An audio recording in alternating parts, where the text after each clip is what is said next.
옆 사람과 인사 나누겠습니다. 올여름 수고 많으셨습니다.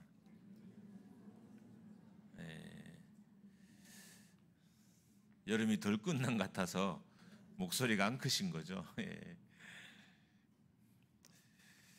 요즘은 대부분의 사람들이 자기가 힘들다고 생각하기 때문에 누가 더 힘들고 누가 덜 힘들고 이렇게 판단하기가 되게 어렵습니다. 힘든 사람이 많은 이유는 현실이 힘들기 때문이기도 하지만 또 한편으로는 부정적인 사람이 너무 많아서 힘든 것도 있습니다. 그럼 왜 부정적인 사람이 많을까요? 부정적인 사람의 대부분은 어려서부터 부정적인 메시지를 많이 듣고 자라서 부정적인 사람이 된 것입니다. 목회가 어려운 것도 목회의 현실이 어렵기 때문에 어려운 것도 있지만 부정적인 사람들이 많아서 목회가 어려운 것도 있습니다.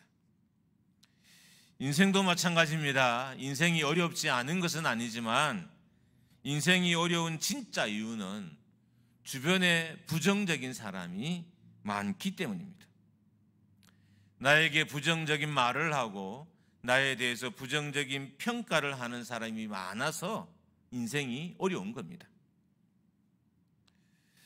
제가 하나님께 받은 능력이 100이라면 그리고 지금 제가 사용하고 있는 능력이 30이라고 이게 가정해 보겠습니다.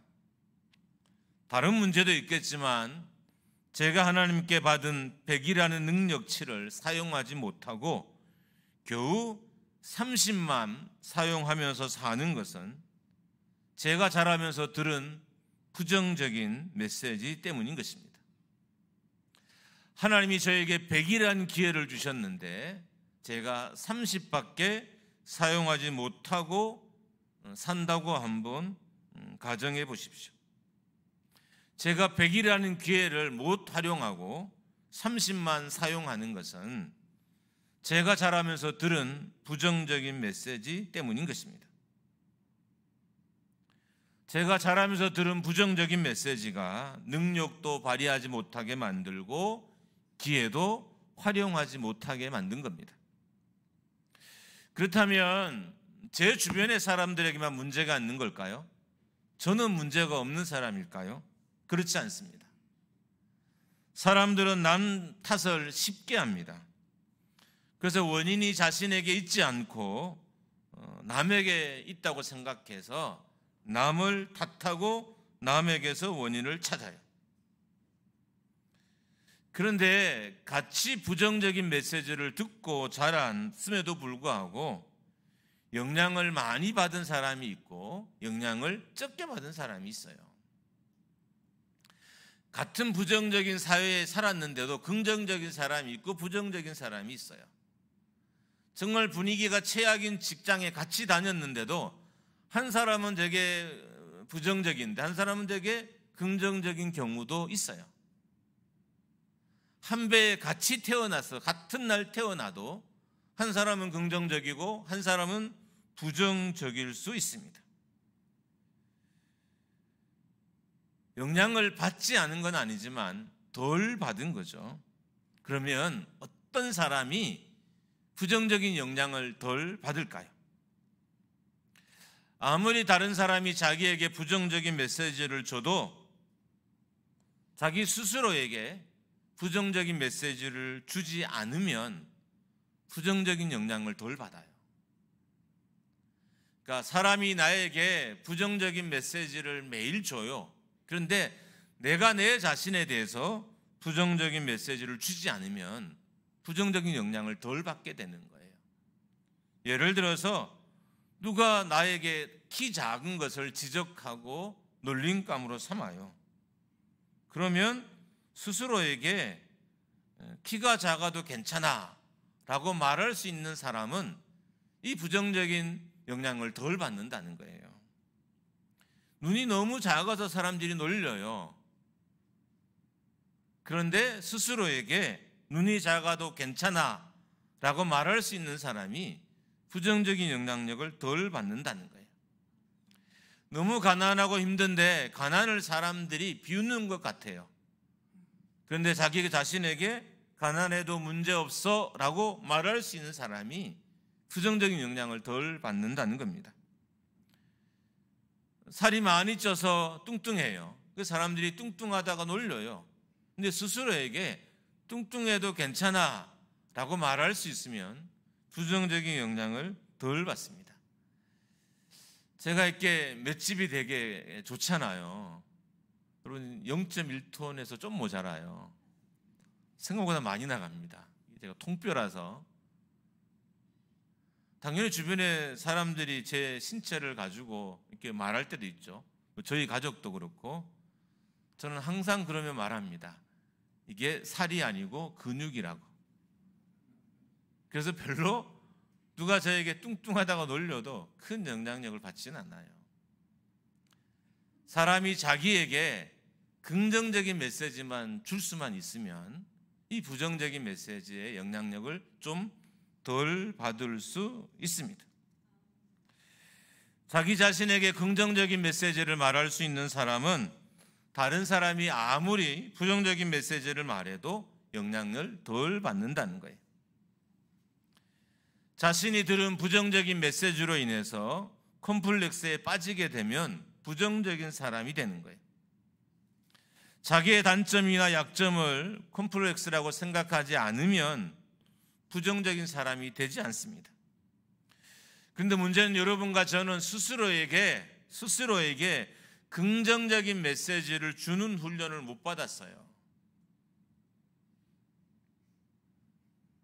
그러니까 너는 괜찮아, 너는 좋은 사람이야, 뭐 공부를 못해도 하나님이 다른 달란트를 나에게 주셨어 등등 이게 긍정적인 메시지를 자신에게 주는 훈련을 잘 못 받았어요. 나는 괜찮아, 나는 이뻐, 나는 잘생겼어. 뭐 이래 스스로에게 좋은 메시지 주는 훈련을 못 받은 거예요. 그래서 이런 사람들은 부정적인 메시지를 많이 듣게 되고 그러면 부정적인 콤플렉스에 빠지게 되는 것입니다. 누군가가 자신에게 부정적인 말을 하면 순식간에 부정적인 메시지를 자기에게 말하는 부정적인 사람이 되는 겁니다. 모세가 이스라엘 대군을 이끌기가 어려웠던 것은 사막이라는 환경적인 열악한 조건도 있었지만 스스로에게 부정적인 메시지를 말하는 사람들 때문에 모세가 아주 힘들었습니다. 오늘 본문만 봐도 12명의 정탐꾼 중에서 10명이 부정적이었어요.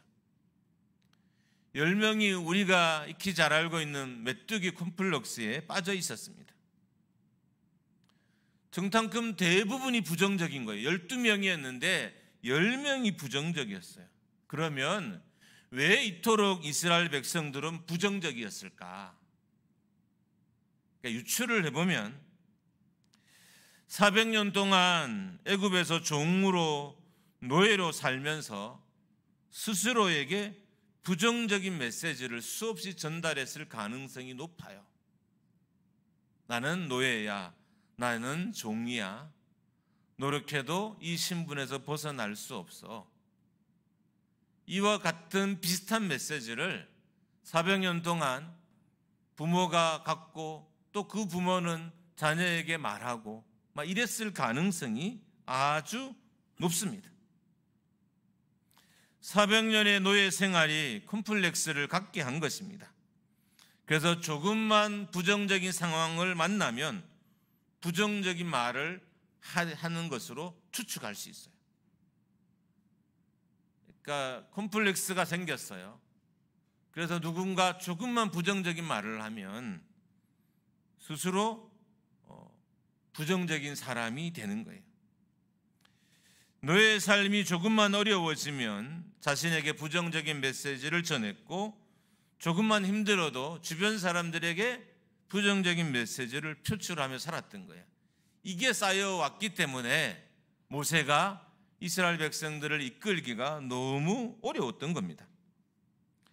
모세는 12명의 정탐꾼을 가나안으로 보냈고 12명은 가나안을 정탐 후 모세와 이스라엘 백성들에게 보고를 했습니다. 그런데 같은 시간대에 봤음에도 불구하고 보고의 내용이 전혀 달랐어요. 10명의 정탐꾼은 자신들을 메뚜기라고 했고 2명의 정탐꾼은 가나안 족속들을 자기의 먹이, 자기의 밥이라고 했어요. 그러니까 400년의 노예 생활이 콤플렉스를 만들었고 이 콤플렉스가 부정적인 상황을 조금만 접하게 되면 발동을 하는 거예요. 그래서 부정적인 말을 수없이 쏟아내게 되는 것입니다. 이번에 이스라엘 백성들 가운데 발동한 콤플렉스는 메뚜기 콤플렉스예요. 이게 어떤 거냐 하면 갑자기 모든 것이 나보다 커 보이고 나보다 좋아 보이고 나보다 위대해 보이는 증상을 말하는 거예요. 그러니까 갑자기 자기가 쓸모없는 사람으로, 갑자기 자기가 불필요한 사람으로, 갑자기 자기가 형편없는 사람으로 느껴지기 시작한 것입니다. 그래서 이스라엘 백성들은 조금만 어려움을 만나면 이 콤플렉스가 발동이 되고 그래서 스스로에게 또 주변의 사람들에게 부정적인 메시지를 계속 쏟아내며 살았던 겁니다. 여러분, 성도들 중에 되게 부정적인 상황에서 긍정적인 걸 말하는 사람은 되게 좋은 사람이에요. 만약에 여러분이 앞으로 결혼을 한다 라고 하면 되게 안 좋은 상황에서 긍정적인 말을 하는 사위나 며느리나 남편과 아내를 택하면 돼요. 만약에 여러분과 누군가를 선택할 시간이 있다면 되게 어려운 상황인데 긍정적으로 말하는 사람을 선택하면 여러분은 꼭 성공해요. 왜냐하면 그렇게 하기가 어렵기 때문입니다. 문제는 부정적인 메시지가 힘이 아주 크다는 거예요. 결국 이 10사람으로 인해서 이스라엘 백성은 40년 동안 광야 생활을 해야 했습니다. 이 10사람으로 인해서 20세 이상은 광야에서 다 죽어서 묻히게 된 거예요. 그러니까 광야를 무덤으로 만든 사람이 이 10사람이었던 거예요. 만약에 이 사람들이 부정적인 보고만 하지 않았으면 광야는 이스라엘 백성의 무덤이 되지 않았어요. 그러니까 고고학자들이 100% 이게 이스라엘 백성들의 무덤인지는 확인할 수는 어렵지만 이 광야에 이 무덤들이 돌로 이렇게 쌓아놓은 이 무덤들이 막 모래가 이렇게 날리고 하면 발견되고 그것을 추측하건대 아마 이스라엘 백성들이 광야 생활할 때 쌓았던 무덤이 아닐까 이렇게 추측하고 또 발표하고 이렇게 하는 것을 몇 번 보기도 하고 듣기도 했어요. 그러니까 20세 이상의 모든 사람들을 광야로에서 묻히도록 만든 것이 10사람의 부정적인 견해였던 거예요. 부정적인 메시지는 부정적인 결과를 만듭니다. 그래서 긍정적인 메시지를 만들려면, 긍정적인 결과를 만들려면 부정적인 메시지와 싸워야 되는 거예요. 사람들은 남들과는 잘 싸우지만 자신과는 못 싸워요. 우리는 자신과는 잘 싸우고 남들과는 못 싸워야 돼요. 이게 반대잖아요. 남들과는 정말 잘 싸우는데 정작 자신과는 못 싸우는 거예요. 특별히 자기 안에 있는 부정적인 것들과 못 싸워요. 그래서 결국 부정적인 메시지에 파묻히게 되는 것입니다. 우리의 마음속에는 부정적인 메신저가 있습니다. 메시지를 전하는 사람이 있다는 거예요. 우리의 마음속에. 내 마음속에 있는 부정적인 메신저와 우리는 매일 싸워야 돼요. 우리의 마음속에는 비판자가 살고 있어요.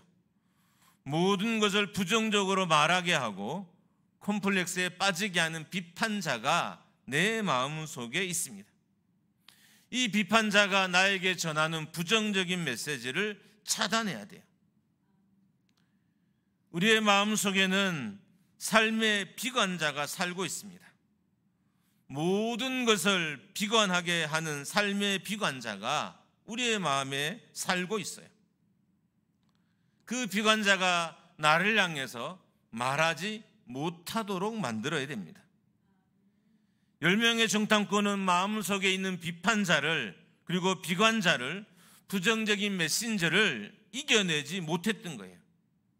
그래서 메뚜기 콤플렉스에 빠졌고, 그로 말미암아 부정적인 메시지를 이스라엘 가운데 전하게 되었던 것입니다. 여러분, 부정적인 메시지는 내 삶에도 혼란을 가져오지만 공동체에도 큰 혼란을 가져와요. 성도가 한마디 던진 이 부정적인 메시지는 교회를 와해시키기도 해요. 그래서 교회는 성도들끼리 굳이 다툴 필요 없어요. 네가 잘나니 못하니 할 필요 없어요. 우리 스스로만 우리 자신과 잘 싸우면 교회는 돼요. 인생도 마찬가지예요. 내가 뭔가를 성공하기 위해서 내 주변의 사람들과 싸울 필요가 없어요. 내 안에 있는 부정적인 메시지와 비관자와 비판자를 싸우면 내가 세상에서도 성공할 수 있는 거예요.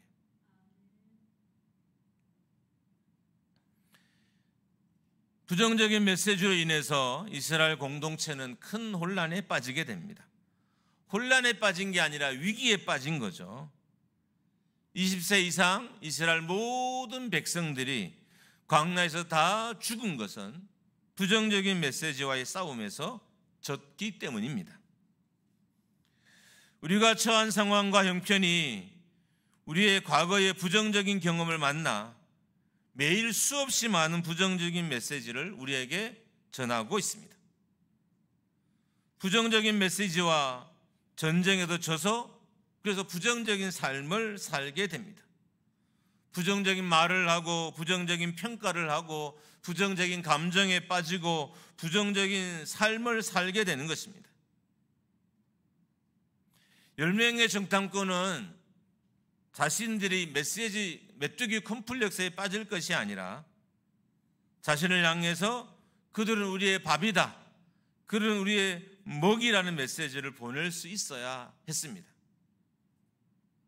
이 긍정의 메시지를 전달하지 못한 거예요. 근데 이 긍정의 메시지가 정탐꾼 안에 없었던 게 아니에요. 정탐꾼 안에 이 긍정적인 메시지를 가진 사람이 있었어요. 근데 부정적인 메시지가 이 멋진 메시지를 다 파묻어 버린 거예요. 그래서 이 긍정적인 메시지가 힘을 발휘하지 못한 거예요. 그들은 우리의 밥입니다. 그들이 우리의 먹입니다. 이렇게 전했어야 되는데 우리는 그들 보기에 메뚜기와도 같습니다 라는 메뚜기 콤플렉스에 빠져 버렸던 것입니다. 여러분, 우리 교회 안에는 되게 긍정적인 메시지가 많아요. 여러분의 삶의 주변에도 긍정적인 메시지가 아주 많아요. 근데 문제는 부정적인 메시지가 이 긍정적인 메시지를 다 죽여버린다는 거예요. 그래서 공동체에 혼란을 가져오고 위기를 가져와요. 개인의 삶에 혼란을 가져오고 개인의 삶에 위기를 가져와요. 그러니까 우리는 남들과 싸울 것이 아니라 내 안에 있는 부정적인 메시지와 늘 싸워야 합니다. 이 멋진 긍정의 메시지를 동료들에게 전하지 못하고 우리는 스스로 보기에도 메뚜기 같으니 그들이 보기에도 그와 같았을 것이니라 라는 메시지를 자기들에게 줬어요. 그 결과 20세 이상 되는 모든 남녀는 광야에서 다 죽는 슬픈 운명을 맞게 된 것입니다. 요즘 세상이 여러분에게 어떤 메시지를 주고 있습니까? 요즘 여러분은 여러분 자신에게 어떤 메시지를 주고 있습니까? 마귀라는 놈은 이런 상황을 가장 잘 이용하는 존재예요. 그래서 우리 주변에 조금 힘든 일이 생기면 우리 주변에 조금 어려운 일이 생기면 부정적인 메시지를 만들고 그것을 우리 스스로에게 말하게 합니다. 너는 안 돼. 너는 쓸모없어. 너는 실패한 인간이야. 이미 늦었어. 나는 해도 안 돼. 나만 왜 이렇게 불행한 거야? 사람들은 나를 싫어해. 사람들은 나를 무시해. 사람들은 나를 인정하지 않아. 나만 피곤해. 나만 힘들어. 라는 수많은 메시지를 우리에게 전달합니다. 오늘도 이런 메시지가 여러분의 삶에 전달되고 있을 것입니다. 심지어 어떤 성도들과 어떤 목회자들은 이것을 하나님의 응답으로 여겨요. 부정적인 메시지가 하나님의 응답으로 여겨요. 여러분, 이런 망할 일이 있을까요? 최소한 성도라면, 목회자라면 부정적인 메시지는 구분할 줄 알아야죠. 근데 그것을 하나님의 응답으로, 답으로 여기는 거예요. 하나님이 응답을 주셨다, 답을 주셨다 라고 여기는 이들도 있습니다. 신앙생활을 잘하려면, 영적인 열매를 맺으려면 이런 부정적인 메시지와 늘 싸워야 됩니다. 그러면 내 마음에 있는 부정적인 메신저를 찾아내야 돼요. 아담과 하와의 경우에 부정적인 메신저는 마귀였습니다. 마귀가 아담과 하와에게 부정적인 메시지를 줬고, 아담과 하와의 잘못된 욕망과 부정적인 메시지가 만나서 죄를 짓게 된 거예요. 어떤 경우는 부모가 자녀들에게 부정적인 메신저일 수도 있습니다. 어떤 경우는 자신을 괴롭혔던 사람이 부정적인 메시지를 주는 메신저일 때도 있습니다. 어떤 경우는 마귀가, 어떤 경우는 사랑하는 사람이, 어떤 경우는 직장의 상사가, 어떤 경우는 내가 의지하고 신뢰하고 내가 좋아하는 사람이 나에게 부정적인 메시지를 주는 메신저일 수 있습니다.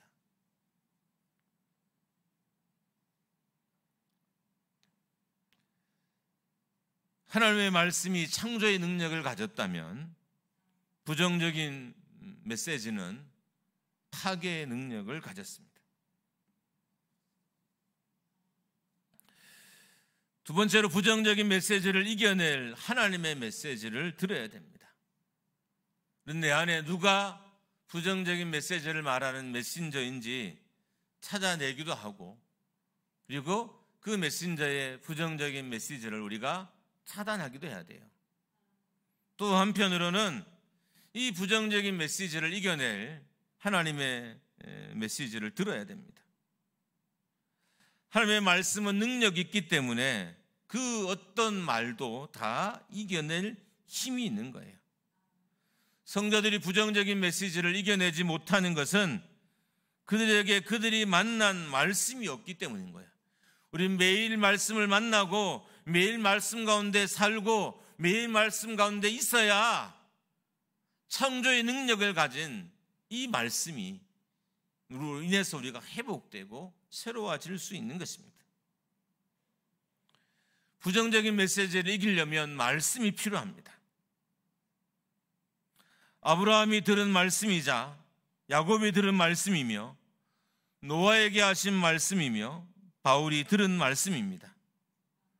그 말씀이 과거를 이기게 했고 그들 속에 있는 부정적인 메신저와 싸워서 이기게 했습니다.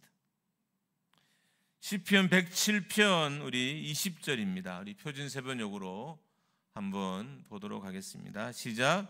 단 한마디 말씀으로 그들을 고쳐주셨고 그들을 멸망의 구렁에서 끌어내어 주셨다. 그러니까 치료의 말씀을, 능력의 말씀을, 회복의 말씀을 만나야 돼요. 그래야 우리가 부정적인 메시지를 이겨낼 수 있습니다. 우리가 매일 말씀을 접하지 않고 매일 말씀을 받지 않으면 우리는 세상의 부정적인 메시지를 이겨낼 수 없어요.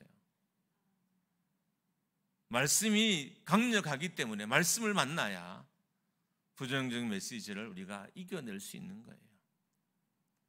여러분에게는 말씀이 있으십니까?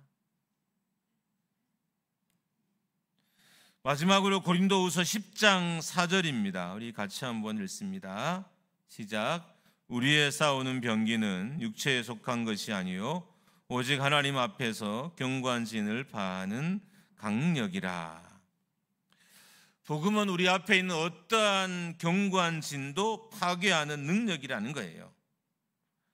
바울은 고린도 교회 성도들에게 그들이 얼마나 강력한 무기를 가지고 있는지를 알기를 바랬어요. 그래서 가르쳐 주고 있는 거예요. 너희가 가진 이 복음은 너희 앞에 있는 어떤 경관진도 다 무너뜨릴 수 있다, 다 파괴할 수 있는 힘이 있다는 것을 지금 가르쳐 주고 있어요. 어쩌면 바울은 알기를 바랬던 것 같아요. 바울이 양육했던 제자들이, 바울의 편지를 읽는 사람들이 복음이 얼마나 위대한지, 복음의 능력이 얼마나 강한지를 알기를 바랬던 것 같아요. 그래서 이렇게 편지를 썼습니다. 예수 그리스도를 온전히 믿고 신뢰함으로 우리가 복음의 능력을 가져야 됩니다. 그래야 마귀가 쳐놓은 경고한 진들을, 부정적인 메시지를 우리가 이겨낼 수 있습니다. 다시 복음으로 우리가 무장해야 나의 삶에 쏟아지는 부정적인 메시지를 싸워내고 내가 이겨낼 수 있는 거예요. 다시 목장교회가 복음으로 돌아가 이 강한 복음의 능력을 소유하는 교회가 되기를 주님의 이름으로 축원합니다. 가지지 않는 무기로는 싸울 수 없어요. 교회와 성도의 착각 중에 하나는 자기가 무기를 가지지 않았는데 가졌다고 생각하는 거예요. 목회자들도 자기가 무기를 가지지 않았어요. 영적인 무기가 그 손에 없는데 가진 것으로 착각한 목회자들이 있어요. 성도도 마찬가지예요. 그 손에 하나님의 능력이 없는데 가진 것으로 착각하는 사람이 있어요. 가지지 않는 무기로는 절대로 싸울 수 없어요. 가지고 있는 무기로만 전쟁에 승리할 수 있습니다. 우리는 세상의 어떤 경관 진도 무너뜨리는 복음이란 무기를 가졌어요. 예수 그리스도를 우리가 가지고 있어요. 소유하고 있어요. 우리가 그분의 사람이잖아요. 우리가 그분의 군대잖아요. 다시 교회가 이 복음의 능력을 회복해야 됩니다. 그리고 복음을 무기로 가진 교회가 돼야, 그래야 성도들 주변에 있는 어떤 어려움과도 싸워서 이겨낼 수 있게 되는 것입니다. 여러분, 요즘 여러분은 어떤 부정적인 메시지를 듣고 살고 계십니까? 싸우십시오. 그리고 이겨내십시오. 그래야 이 땅의 삶을 여러분이 승리하실 수 있습니다. 여러분의 주변의 삶과 싸우려고 하지 마시고 여러분 자신에게 주는 부정적인 메시지와 싸우십시오. 형제와 싸우지 마십시오. 이웃과 싸우지 마십시오. 성도와 다투지 마십시오. 자기 자신에게 부정적인 메시지를 주는 메신저와 싸우십시오. 그럼 여러분이 승리하게 될 것이고 그 승리가 여러분을 영광스럽게 할 것입니다. 많은 나라들의 주요한 도로에는 개선문이 있어요. 우리가 승리한 경험을 가졌다는 거죠. 우리가 이렇게 과거의 전쟁에서 이 멋진 승리를 한 경험을 가진 사람이다. 그럼 그 승리의 경험이 과거가 아니라 지금이기를 주님의 이름으로 축원합니다. 우리 교회의 승리의 개선문이 많이 세워지기를 축복합니다. 함께 찬양.